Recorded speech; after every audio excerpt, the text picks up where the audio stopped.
Paul Gallen, you're back in the ring.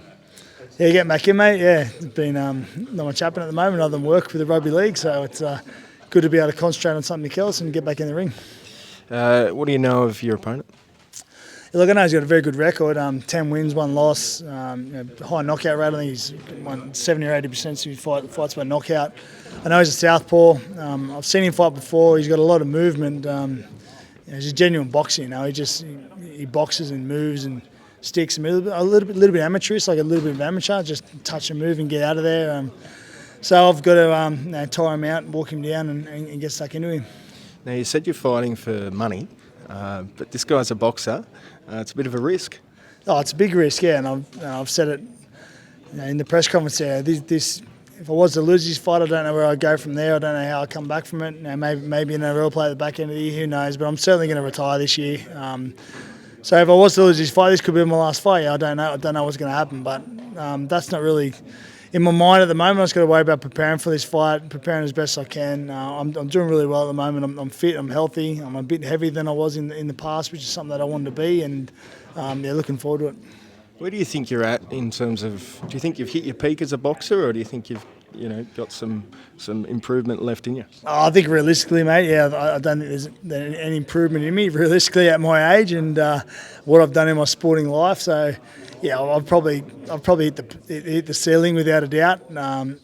Hopefully, I'm just on the downward spiral too quick just yet. Yeah, hopefully I can sort of maintain that level for 1 or 2 more fights and then retire. But yeah, there's no doubt that you get to a certain age and there's an old saying, mate, age is undefeated. No one can beat how old you get, and I've just got to make sure, as I said, just maintain where I'm at for the next 8 months, and then I'll retire.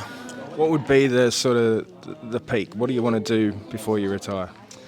Oh, mate, you know what? If I was to win this fight, and I never thought I'd fight for a title at all, and I never had any ambitions to fight for a title, but to be able to go out there and say I'm the only crossover star to ever win an Australasian title is, would be something pretty special, to be honest. I've achieved everything I set my mind to in rugby league, and now I've come over to boxing and I've done well there too. So to be able to win the title that this guy has, that would be pretty cool. How do you think the fight will play out?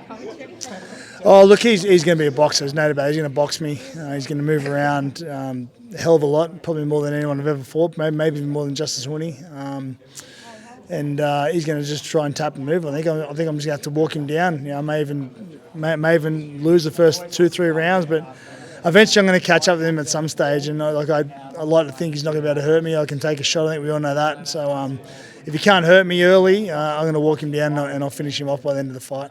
Now, there's some names on the card: Nikita Zoo, Harry Garside. Must feel good to help them improve their profiles. Yeah, it does without a doubt. And that's been my goal, or part of what I've done in boxing for a long, long time now. Obviously, with Tim, I remember Tim fought on my undercard many years ago, and now he's headlining Axel around the world. So I've achieved what I had to achieve there and done my job for Australian boxing there. And obviously with these guys next in line, hopefully I can help them raise their profile too. I mean, Harry's won a medal for Australia, so everyone should be tuning in just to see that guy fight. He's won his with the Australian title in his second fight, so fair effort. And then obviously Nikita, Nikita as an amateur was rumoured to be the next best thing. Obviously he gave the sport away for a while, but it's fantastic to see him back and loving what he's doing, and hopefully he can achieve what Tim's doing.